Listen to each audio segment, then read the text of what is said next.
జగన్ ఆరోపణల్ని ఎవ్వరూ పట్టించుకోరు అంటున్నారు కాంగ్రెస్ ఎంపీ రేణుకా చౌదరి.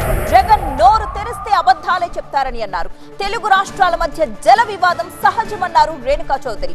ఇద్దరు సీఎంలు మాట్లాడుకుని ఏదో ఒక దారికి తీసుకొస్తారని నమ్మకం తనకుంది అన్నారు.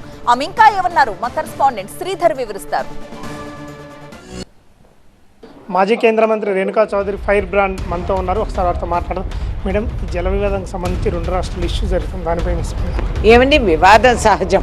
జలం కోసం అందరూ కూడా పోరాడతాం, అది వేరే మాట. కానీ ఇద్దరు ముఖ్యమంత్రులు ఒకరికొకరు గత పరిచయాలు ఉన్నవారు, ఇద్దరూ సంప్రదించి మాట్లాడుకొని ఏదో ఒక దారి తీస్తారనేది నా పూర్తి నమ్మకం.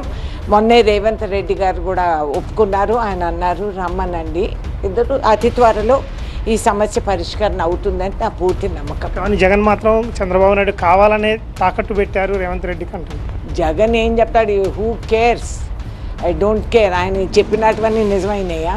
నోరిప్పితే అబద్ధం, గప్చుప్పును పడుకోమనండి. రెండు రాష్ట్రాల మధ్య అటు ఏ విధంగా ఉండాలనుకుంటారు సంబంధాలు? రెండు తెలుగు రాష్ట్రాలు అక్కడ చూసుకుంటే మాత్రం మీరున్న అధికార పార్టీ మీది, ఇక్కడ చూసుకున్న గతంలో మీరు పనిచేసిన పార్టీ ఉంది. రెండు రాష్ట్రాలు కూడా ఏ విధంగా ఉండాలి? అన్యోన్యంగా. మొన్నటి వరకు మనందరం కలిసి ఉన్నవాళ్ళమే. ఈవేళ కవలి పిల్లల్లాగా ఇద్దరం ఒకరికొకరు వెన్ను తట్టుకుంటూ బాగుపడితే తెలుగువాడు ఎక్కడున్నా, ఏ ప్రపంచంలో ఏ మూలకున్నా కూడా బాగుపడతాడు.